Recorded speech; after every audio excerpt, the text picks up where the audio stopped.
שלום לכם.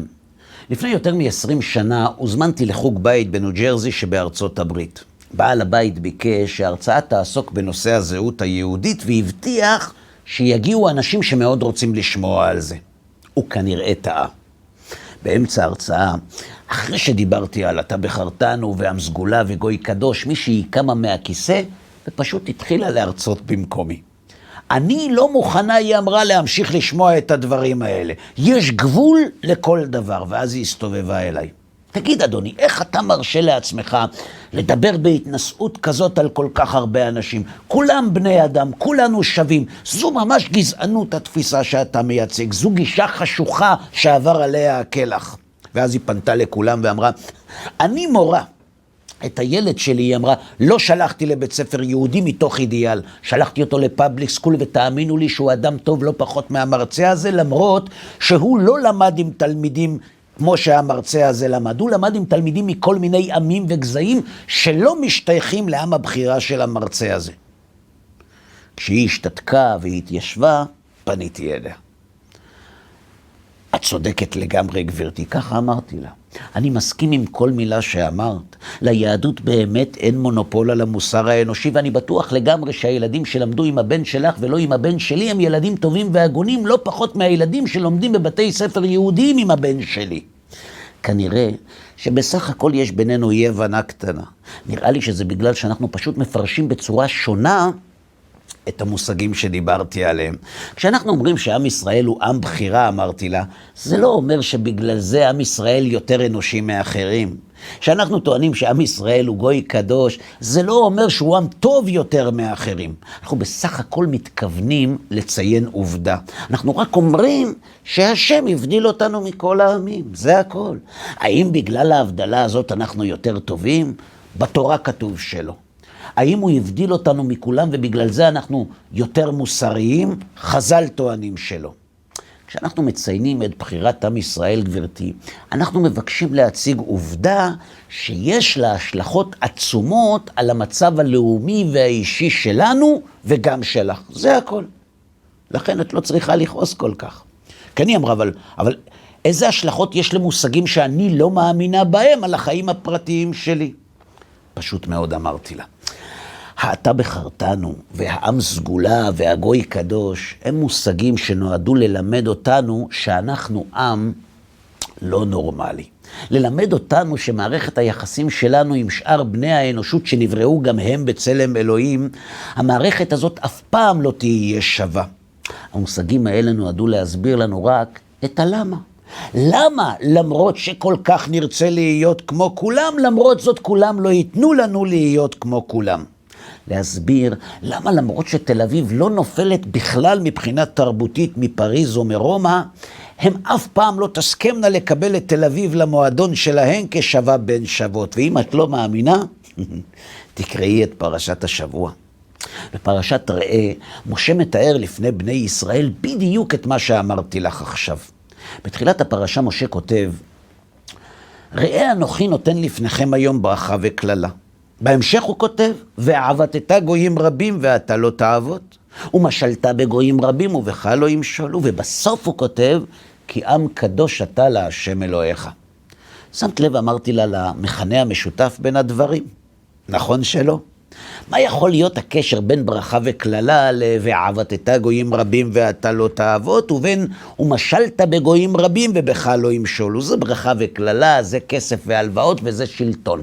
אז איפה בכל זאת הקשר? בניגודים אמרתי לה. אם שמת לב, בשלוש ההבטחות אין מצב ביניים.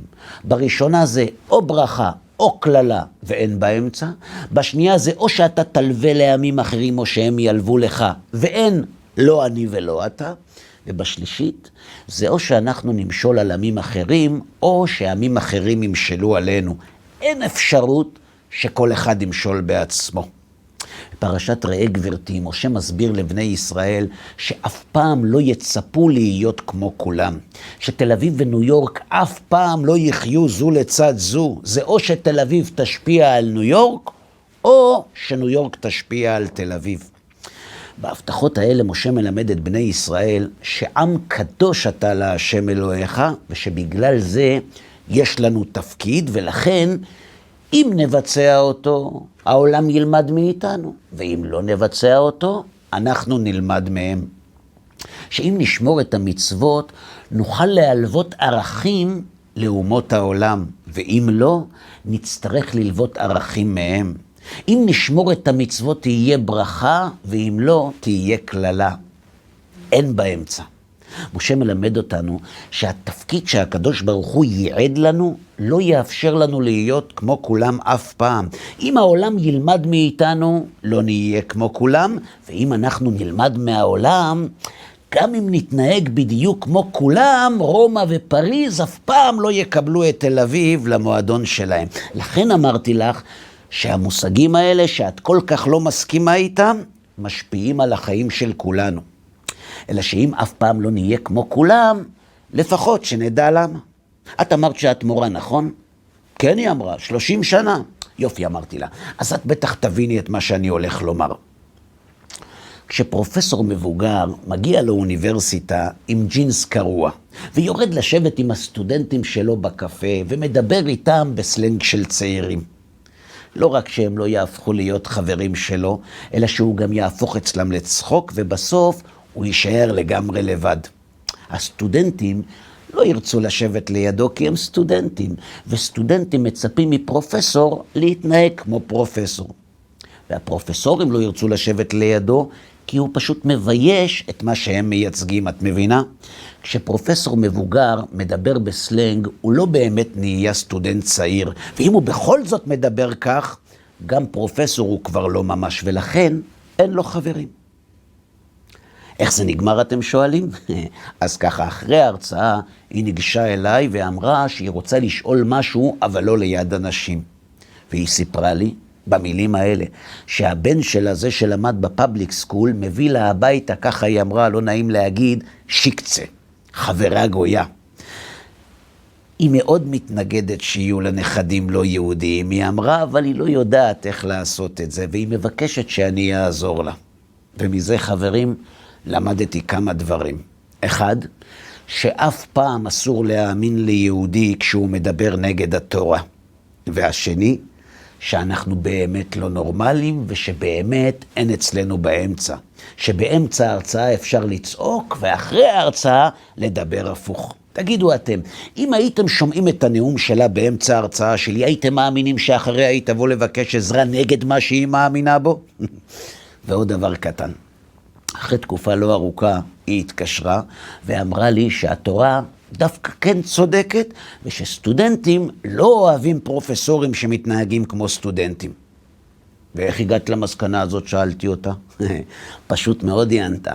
כשאימא של החברה הלא יהודייה של הבן שלי שמעה שהוא יהודי, היא פוצצה את הכל. שבת שלום.